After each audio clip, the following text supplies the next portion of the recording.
사람의 마음은 108가지 많은 감정과 이성들이 있는데요.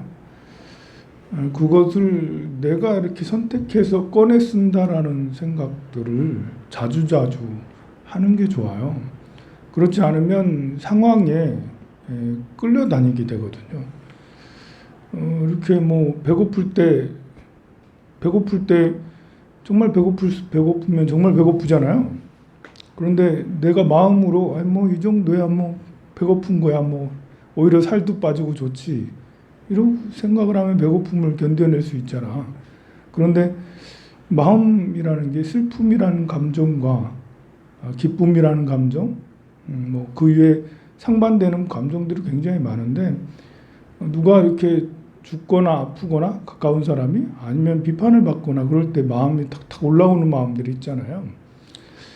그때 올라오는 마음들을 내가 조절할 수 있거나 아니면 다른 걸 꺼집어 쓸 수 있는 것이 돼야 되는데 내가 내 마음을 끄집어 쓸 수 있다라는 그런 생각을 그런 자신감이 별로 없으면 그런 데 대한 개념이 별로 없으면 그냥 비난받으면 분노 뭐 누가 무시하면 억울 아니면 안 좋은 일 생기면 절망 이런 것들만 계속 그러니까 상황에 끌려다니게 되기가 쉽습니다.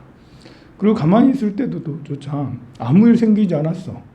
지금 뭐 이렇게 나쁜 일도 좋은 일도 아무 일 생기지 않았을 때도 일어나는 마음들 있잖아요. 그것도 내가 스스로 선택할 수 있거든요. 그 마음을. 그런데 사람의 업력에 따라서 마음의 울분이나 뭐 이런 것이 많으면 가만히 있는 순간에도 억울한 거야, 그냥. 내가 이렇게 돈 없는 게 뭐 그렇고, 또 뭐 형제 간의 사이가 안 좋은 게 그렇고, 그냥 가만히, 누가 뭐라 한 것도 아닌데, 혼자서 그냥, 뭘 억울함이나 뭐 이렇게 한 이런 것이 맺혀가지고, 이렇게 생각이 나면, 그러면 이제 이렇게 누가 옆에서 얘기만 해도 갑자기 뭐라 화를 내는 그런 일도 생기게 되죠. 마음은 내가 이렇게 꺼냈을 수 있는 여러 가지 108가지 상자가 있는데 108가지 상자를 뭐 이렇게 나한테 오는 상자가 있겠지. 무시받으면 뭐 기분 나쁘고 분노가 막 이런 식으로 하잖아요. 그럴 때 이렇게 딱 올라오는 그거를 뭐 필요 없어. 넌 들어가 해가지고 다른 마음 괜찮지. 뭐 나는 잘난 놈이야 이렇게 하면서 다른 마음을 딱 끌고 와야 되는데 그걸 이제 스스로 마음을 잘 다스린다고 할 수가 있겠죠. 마음을 잘 다스리려면 이렇게 기본적인 생각이 내가 마음을 다 쓸 수 있다라는 자신감이 있어야 되고요. 그리고 미리미리 다른 것들도 예상하고 생각을 하고 하는 것들도 필요해요. 우리 불교에는 그런 것을 부정관과 자비관으로 잘 설명을 해요. 부정관이라면 더럽고 아프고 슬프고 이런 걸 얘기하거든요. 몸이 부정해, 몸이 더러워, 몸에 애착이 너무 많기 때문에 그래서 몸에 자꾸 뭐 바르려고 그러고 예뻐 보이려고 하고 잘생겨 보이려고 하고 이런 거 욕망이 너무 커서 그게 너무 커버리면 역시 그것도 나를 괴롭히는 것이 집착이 되고 막 이러거든요. 그래서 이 몸은 부정한 거고 우리도 아무리 예쁜 처자도 다 오줌 넣고 똥 넣고 다 이렇게 안 씻고 그러면 다 지저분하고 한 거야 라고 그렇게 생각을 하고 그러면 또 아무리 잘생기고 멋진 사람도 나이 들면 늙고 병들고 하는 거지. 심지어 죽기도 하는 거야. 죽으면 해골이 되고 뭐 이런 거지. 이런 것들이 부정관이라 할 수 있는데 그러면 육체에 대한 또 삶에 대한 애착이나 욕망이 많이 줄어들 수가 있어요. 그리고 이제 반대로 자비관은 이렇게 세상은 아름다운 거지. 자비심으로 가득 차 있어. 이 세상은 관세음보살님의 대자대비로 가득 차 있어. 그래서 거사님도 관세음보살님이고 보살님도 관세음보살님이고 세상에 신비롭지 않은 것은 하나도 없어. 연등도 싱그럽고 바닥도 신비롭고 모든 게 꽃과 다르지 않아. 장미꽃이야. 세상 모든 삼라만상은 장미꽃이지. 아름답지, 훌륭하지, 경이롭지. 자비심으로 가득 차 있어. 심지어 어떤 그 악한 존재라 할지라도 그 이면에 그 가슴 속에 들어가 보면 그 사람도 역시 아름다운 관세음보살님의 화신이지. 그래서 모든 나쁜 것들조차도 빛으로 자비로 바꿔서 볼 수 있는 게 자비관이고, 또 그렇게 되면 또 사람이 이렇게 그 나사가 빠진 듯이 이렇게 비현실적인 생활을 하게 돼요. 자비심으로 가득 찬 것도 좋지만 그것이 탄탄하게 100%잘 되면 좋지만 또 안 좋은 일 생기면 금방 그게 또 그렇게 쉽지 않거든요. 그렇게 다 되기가. 사람이 살면서 재앙이 많이 줄어든 사회에 살고 있어요. 우리는 확실히. 여러분들 어렸을 때만 해도 형제 중에 누구 한 명 안 죽은 형제가 없을 만큼 누구는 물에 빠져 죽고 누구는 병들어 죽고 누구는 나차 맞아 죽고 영아 사망률이나 이제 영유아 사망률이 굉장히 높았거든요. 그리고 뭐 이제 그 여러분들은 보릿고개 끄트머리 시대잖아요. 그때는 먹을 것도 힘들었고 뭐 그때는 사실 인신매매도 많았어요. 보면 우리 70년대 80년대 보이지 않게 끌려가 가지고 안 나타나는 실종된 사람 엄청 많았습니다. 지금 생각하면 지금하고 비교하면 굉장히 안정된 사회죠. 다만 정보가 너무 공개돼 있으니까 뭐 이렇게 그 전자팔찌를 끊고 도망가 가지고 끊고 이제 여성 2명을 뭐 살해했다더라 뭐 이런 얘기 들으면 아휴 밖에 나갈 수 없을 것 같은데 그런 근데 이게 데이터를 살펴보면 사실 50년대, 60년대, 70년대가 훨씬 더 사회가 불안정하고 이렇게 당하는 사람들이 훨씬 더 많았었던 거죠.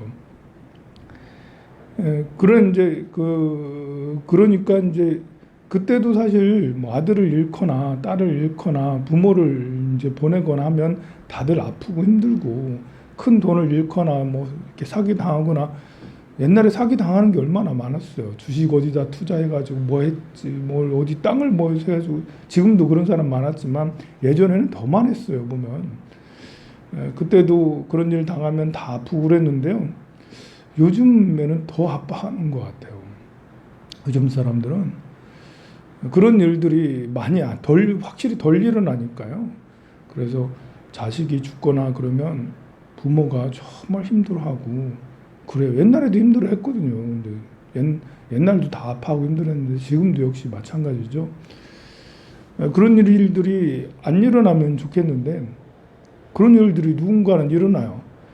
그게 부모가 잘못해서 일어났다고 하기보다는 이게 무슨 업장이 두터워서 내 아들, 내 딸이 이렇게 되었나 이렇게 저는 그렇게 보지 않고요.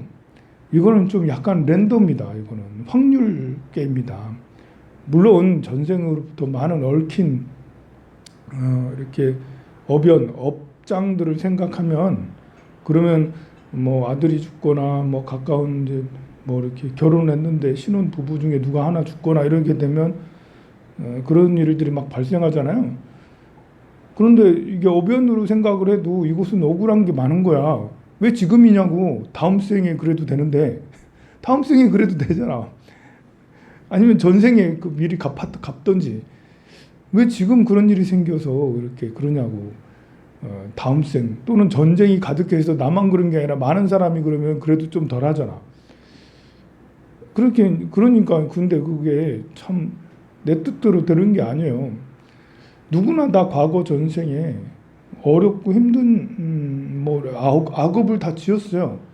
여러분들이 지금 당장이라도 내가 큰 사고를 당하거나 가족 중에 누군가 큰 사고를 당해도 아무 할 말 없을 만큼 큰 악업들을 다 지었다고 전생에. 그런데 그것이 지금 일어나는 사람이 있고 지금 안 일어나는 사람들이 있어요. 안 일어나는 사람은 훨씬 더 많죠. 근데 그런 것이 일어나는 사람은 충격이 더 커. 막 그렇게 많은 사람이 그러면 그래도 저 사람도 아들 잃고 저 사람들 전쟁에 아들 잃고 저 사람도 이러면 뭐 마음이 아프긴 해도 그래도 비슷한 처지니까 뭐 그러긴 한데 지금은 다들 장성해서 잘 살고 뭐 이렇게 먹고 살기 좋고 훌륭하게 뭐 다 예쁘고 잘생기고 뭐 이러니까 이제 아들 딸들이 그런 일이 생기면 정말 힘들어하고 그렇습니다. 그러나 내가 뭘 잘못해서 그런 일이 생기지 않았다라는 거, 그리고 누구나 다 그런 일이 생긴다는 거. 우리가 이제 보험 같은 걸 자주 들잖아요. 보험을 드는 이유는 이렇게 위험에 처했을 때 그 경제적 부담을 덜 지기 위해서 보험을 들잖아요. 저는 그런 이제 이렇게 물리적 보험도 중요하지만 더 중요한 건 정신적 보험이다. 정신적 보험이 훨씬 더 중요하다. 왜냐하면 물리적 보험, 물리적으로는 우리가 많이 해결할 수 있어. 이제 시대가 많이 부의 양들이 많이 늘어났기 때문에 물리적으로 여러분들이 어떤 큰일이 생겨도 힘들긴 하지만 그걸 견뎌낼 수 있다고. 근데 마음으로는, 정신적으로는 견뎌내기가 너무 어려운 시대에 이르렀어요. 안 좋은 일 생겼을 때. 그래서 정신적 보험을 들어야 된다. 그것이 바로 명상이라는 거예요. 명상.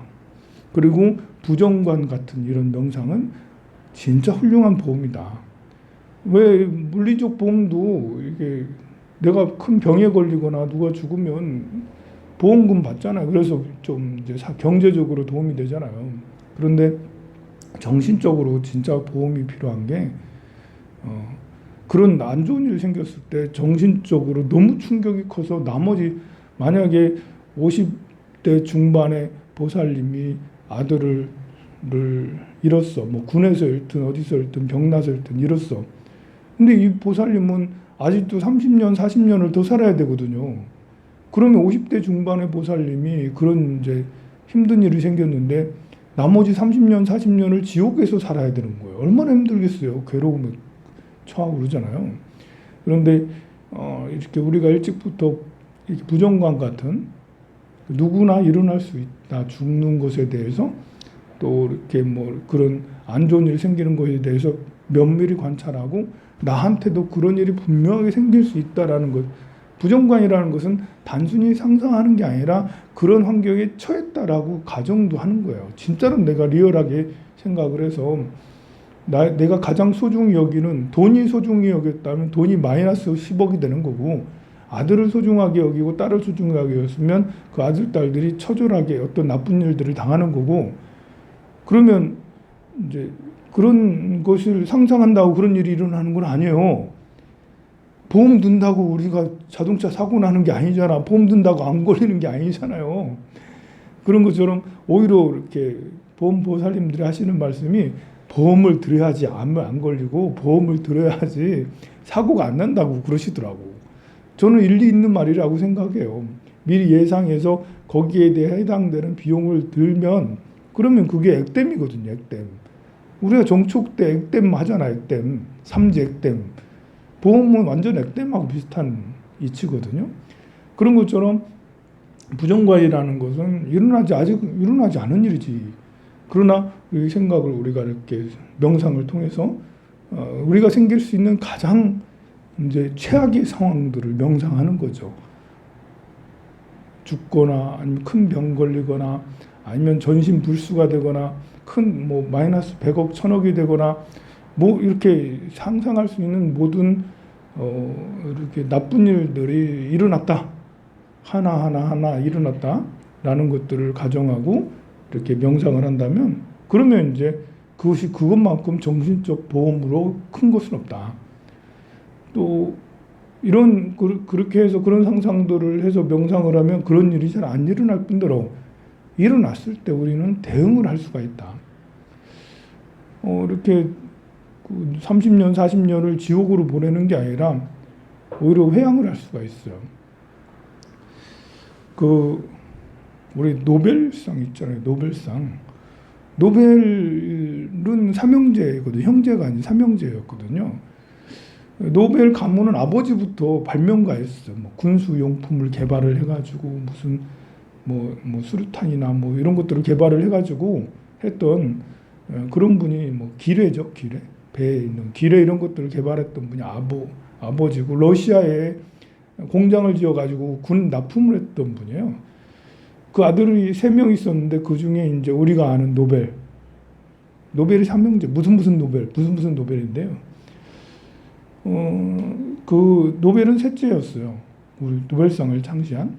첫째 형은 이제 러시아에 이렇게 아제르바이잔 가가지고 거기에서 원유를 이렇게 채굴을 해서 원유 사업을 크게 해가지고 러시아의 대갑부가 됐어.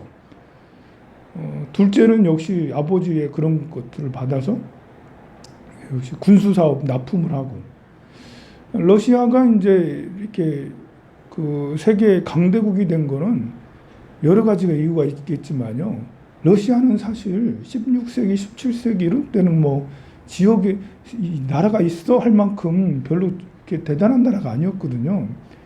그런데 러시아가 강대국이 된 거는 1차 세계대전 이전 19세기 말부터 갑자기 러시아가 더 팽창하게 되고, 뭐 그 이전에 시베리아는 이제 17세기에 시베리아까지 더 진출하긴 했지만, 시베리아 땅이 뭐 땅이에요 그게?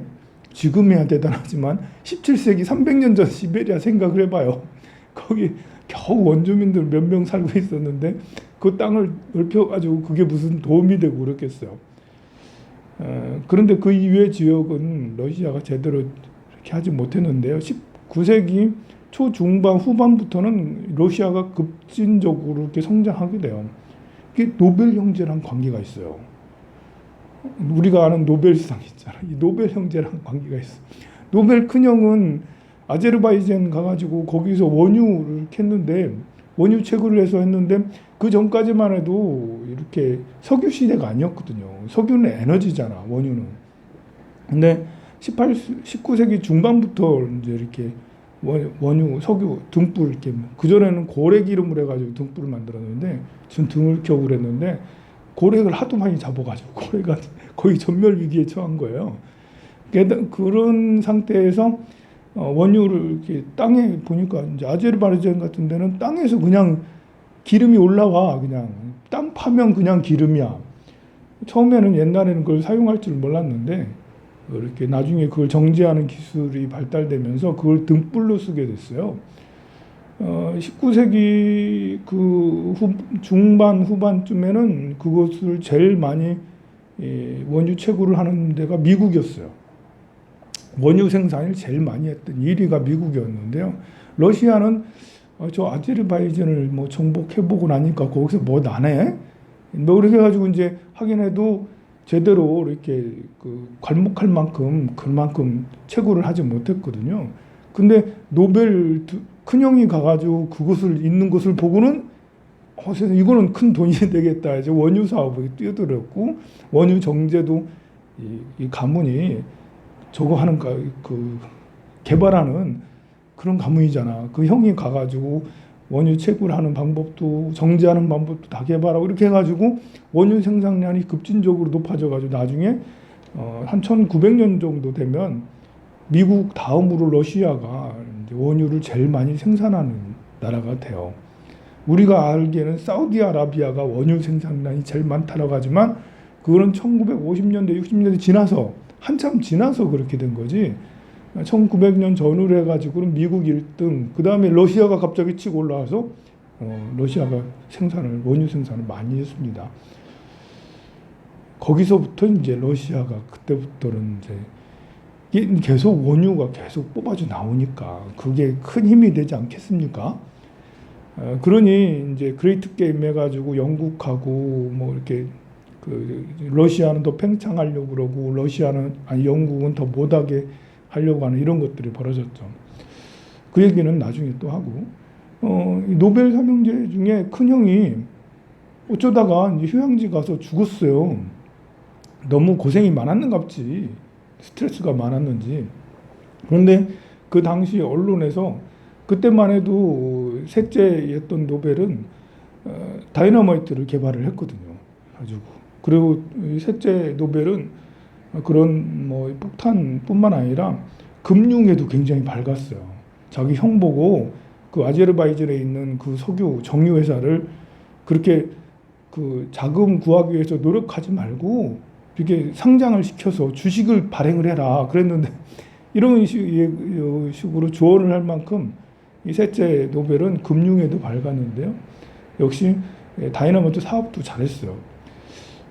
큰형이 죽었을 때 유럽의 언론들이 대서특필하면서 노벨이 죽었다 했는데, 큰형 노벨이 죽었다고 얘기하지 않고 셋째 다이너마이트 개발했던 노벨이 죽었다라 했는데, 뭐라고 기사를 뭐라고 썼냐면 대량 살상 무기를 뭐 개발했던 뭐 이렇게 했던 이 사람이 죽었다 뭐 이런 식으로 비슷하게 기사가 나간 거예요. 본인이 보니까 나는 다이너마이트를 개발한 거는 사실 토목 사업할 때 꼭 필요하잖아. 굴을 파거나 뭐 할 때 다이너마이트 얼마나 좋아. 난 인류의 발전을 위해서 다이너마이트를 개발을 했는데 언론들은 대량 살상 무기 이러면서 이제 그런 사람이 드디어 이제 죽었다 이러면서 이제 그러니까 그 형이 돌아가신 이것도 마음이 아프지만 세상에 대한 평가가 자기가 그런 것에 대한 것이 충격적이었어요. 그래서 그때 충격을 받아가지고 자기 재산을 전부 다 재단을 만들어서 이것을 다음 이제 노벨상 이런 것들을 창시해서 그렇게 해가지고 했던 거예요. 보면 그럼 이 죽음과 다 관계가 있는 거예요.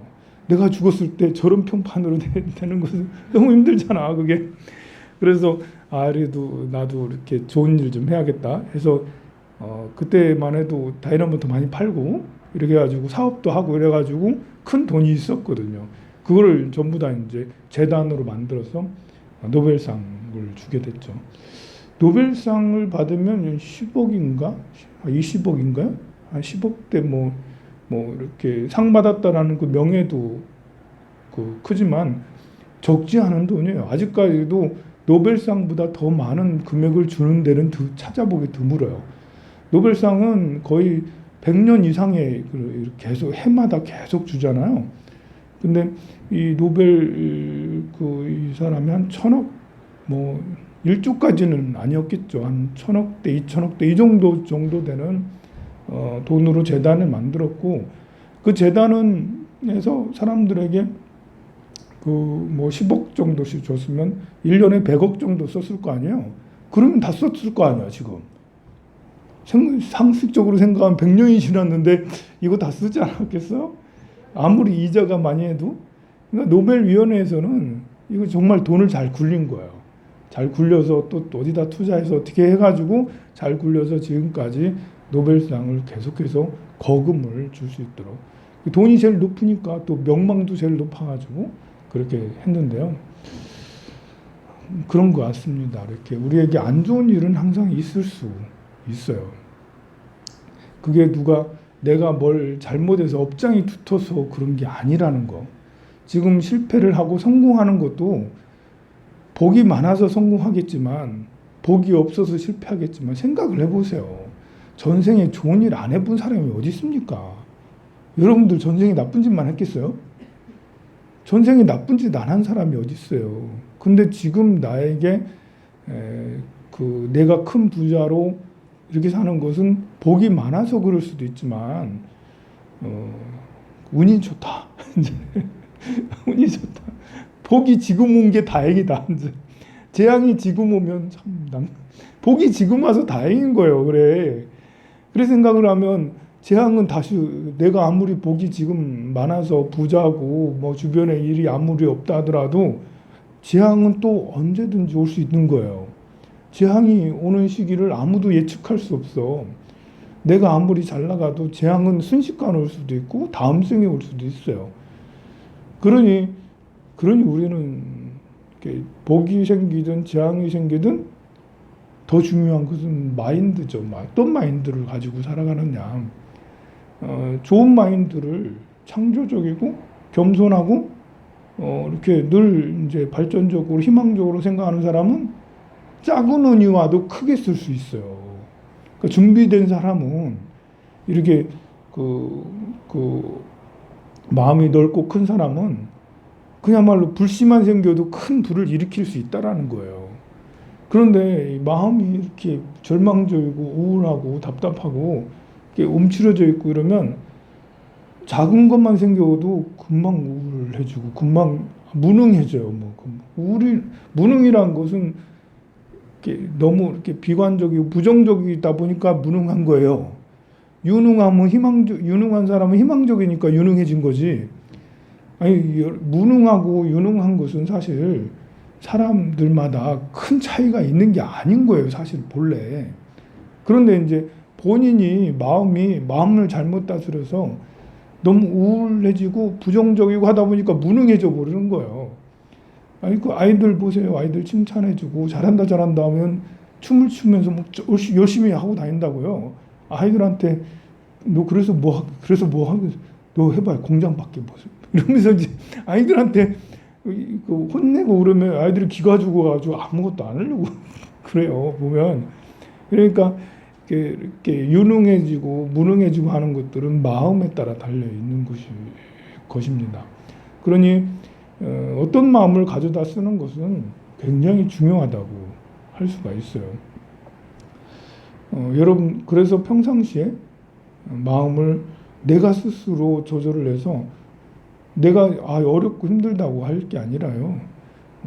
안 좋은 일만 자꾸 생긴다고 할 게 아니라 마음을 이렇게 잘 다스리고 있으면 좋은 일들이 생기고 하는 일들이 생기게 되죠. 요즘에는 이제 뭐 여러분들한테는 이런 얘기를 해도 뭐 잘 받아들이는데 우리 이제 10대, 20대 아이들은 그렇지 않은 것 같아요. 10대, 20대 아이들은 너무 이제 세상을 이렇게 자기가 열심히 하면 된다라는 이런 생각보다도 상황을 굉장히 중요하게 여겨요. 부모가 이제 이렇게 어떻게 해주면 잘 되고 부모가 이제 가난하면 안 되고 좀 이제 시대가 많이 부의 불균형이 심해지면서 그것이 어떤 그 사람의 능력으로까지 평가가 되다 보니까 좀 답답한 일들도 있긴 합니다. 그러나 어느 사회에서든 항상 더 중요한 것은 마인드입니다.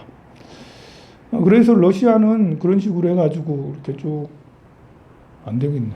러시아하고 미국하고 어떻게 그렇게 강대국이 됐다가 러시아는 지금 강대국 좀 내려앉았는데요. 어떻게 그렇게까지 됐는지는 다음 시간에 하도록 하겠습니다. 성불하세요.